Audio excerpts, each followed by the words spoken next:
Ka-Express, Gilas Pilipinas, opisyal nang naglabas ng listahan, ginulat ang lahat ng final 12-man lineup na sasabak laban sa Guam para sa first window ng FIBA World Cup Asian Qualifiers. Ito ay isang roster na naghahalo ng veteran experience at new blood. Nagpapahiwatig ng seryosong approach ng coaching staff para sa qualifying campaign. Kasama sa lineup sina Japet Aguilar, Justin Brownlee, Junmar Fajardo at Scottie Thompson. Ang mga key additions na inaabangan ay formal ng kinumpirma. Pasok sa final roster sina Quentin Malura Brown, QMB, at ang sharpshooter na si RJ Abarrientos. Ang integration ni na QMB at RJ ay nagpapahiwatig ng strategic upgrade sa frontcourt at backcourt, naglalayong maging versatile ang attack ng Gilas. Gayunpaman, may mga notable absences na agad na napansin ng mga analyst. Hindi kasama sa lineup sina Juan Gomez Diliano at Jamie Malonzo. Dalawang athletic wing na inaasahang magdadala ng energy at scoring. Ang desisyon na ito ay nagpapakita na ang coaching staff ay nagbigay priority sa stability at team chemistry para sa opening window. Ang roster ay binubuo ni na AJ Edu, Chris Newsome, CJ Perez, Kevin Kiambao, Dwight Ramos at Carl Tamayo na nagbibigay ng deep pool at maraming lineup options. Ang pinakamalaking update naman ay nakatuon sa ating main anchor na kahit sit-out siya sa first window, ang latest update ay kay Kai Soto. At ito ay positive, siya ay 100% healthy na, pero ang management at coaching staff ay nagdesisyon na hindi magmadali sa kanyang comeback. Tinitiyak na ang kanyang pagbabalik ay sa Enero pa, upang maging fully ready siya para sa mas matinding laban kontra Australia sa second window. Ito ay isang strategic decision na nagprotekta sa long-term health ni Kai habang pinapalakas ang continuity sa core team. Sa ngayon, ang focus ay Guam, pero ang long-term goal ay ang second window at ang FIBA World Cup slot. Ang paglalabas ng final 12-man lineup ng Gilas para sa first window ng FIBA World Cup Asian Qualifiers ay nagbigay ng malinaw na strategic picture. Ang coaching staff ay naglalayong balansehin ang immediate need para sa panalo laban sa Guam at ang long-term vision para sa qualifying campaign. Sa purely analysis, ang roster ay dinisenyo upang makamit ang versatility at depth sa lahat ng posisyon kahit pa sa pagkawala ng ilang key players. At ang inclusion ni na QMB at RJ Abarrientos ay nagpapahiwatig ng international upgrade. Si QMB sa frontcourt ay nagbibigay ng athleticism at defensive stability na magiging critical upang punan ang minutes at rebounding na iiwan ni Junmar Fajardo kapag magpapahinga siya. Ang kanyang integration ay nagbibigay ng solid center rotation kasama ni na Junmar at AJ. Samantala si RJ, ang sharpshooter, ay nagdadala ng spacing at elite 3-point threat na makakatulong sa half-court offense ng Gilas. Ang kanyang ability na maglaro off-ball ay nagpahintulot sa playmaking ni na Scottie Thompson at Dwight Ramos na maging mas epektibo. At ang notable absence ni na Juan Gomez Diliano at Jamie Malonzo ay nagpapahiwatig ng priority ni coach team sa disiplina at system familiarity. Kahit na may high upside, sina Juan at Jamie, ang coaching staff ay pinili ang mga player na mas reliable at mas fit sa structured system para sa opening game laban sa Guam.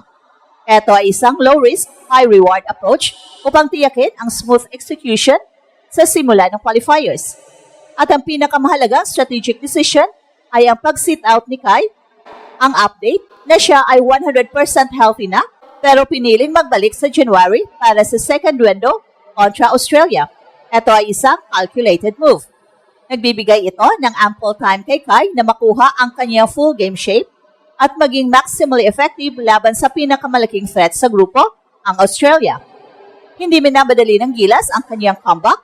Tiniyak ang kanyang long-term sustainability at ang success ng team sa mga crucial na laban sa future. Ang current roster ay sapat na para talunin ang Guam na nagpahintulot sa Gilas na itago si Kai para sa mas matinding battle.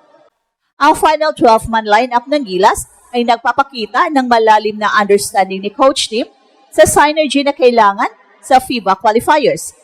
Ang roster breakdown ay nabigay focus sa mga players na may kakayahang maglaro ng multiple roles at mag-maintain ng defensive intensity. Sa backcourt, ang tandem ni Scottie Thompson at Dwight Ramos ay nagbibigay ng playmaking at defensive anchor, habang si RJ Abarrientos ang designated sniper na magiging relief para sa spacing. At ang inclusion ni Chris Newsome at Sergio Perez ay nagdagdag sa slashing ability at perimeter defense na essential sa international games. Ang frontcourt rotation naman ay robust at flexible, kasama sina Junmar Fajardo at Chapit Aguilar bilang veterans, ang youthful energy ni AJ Edo, Carl Tamayo, at ang bagong dagdag na si QMB ay nagbibigay ng depth. Si QMB ay isang key addition, ay inaasahang maging solid defender at rebounder na magpapahinga sa mga veterano. Ang synergy ng big men ay magbibigay daan sa gilas na magpalit-palit ng pacing mula sa slowdown post-play ni Junmar hanggang sa up-tempo transition na pamumunuan ni Scottie Thompson at Dwight Ramos. Ang gilas continuity ay makikita sa balance na ito. At ang pinakamalagang update ay ang malaking strategic impact ay ang status ni Kai. Ang desisyon na i-sit out siya sa first window laban sa Guam sa kabila ng pagiging 100% healthy ay nagpapakita ng isang long-term health strategy. Ito ay isang proactive move upang maiwasan ang anumang setback at siguraduhin na si Kai ay nasa kanyang peak condition sa January, kung kailan officially niyang isasagawa ang kanyang comeback laban sa Australia. Ang pag-iwas sa risk ng maagang paglalaro ay nagpapahintulot sa coaching staff na paghandaan ang second window bilang major target.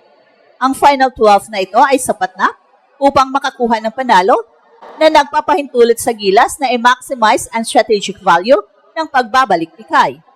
Ang pagpili ng final 12 ay nagpapatunay na ang immediate focus ng gilas ay ang ma-secure ang panalo laban sa Guam. Ang inclusion ni QMB at RJ ay nagbibigay ng fresh legs at shooting power na essential para dominahin ang first window ng qualifiers, at ang notable absence ni Juan at Jamie ay nagpapakita na ang coaching staff ay nagtitiwala sa chemistry at veteran leadership na dala ng core group ni Justin Brownlee, Junmar Fajardo at Scottie Thompson. Well, sa kabilang banda, ang strategic decision na i-sit out si Kai, kahit 100% healthy siya, ay naglalagay ng malaking emphasis sa second window kontra Australia sa January. Ang final 12 na ito ang magsisilbing testing ground para sa sistema ni Coach Tim bago gamitin ang ultimate weapon sa susunod na major challenge.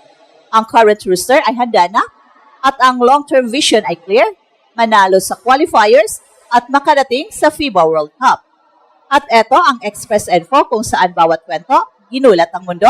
Don't forget to like and subscribe.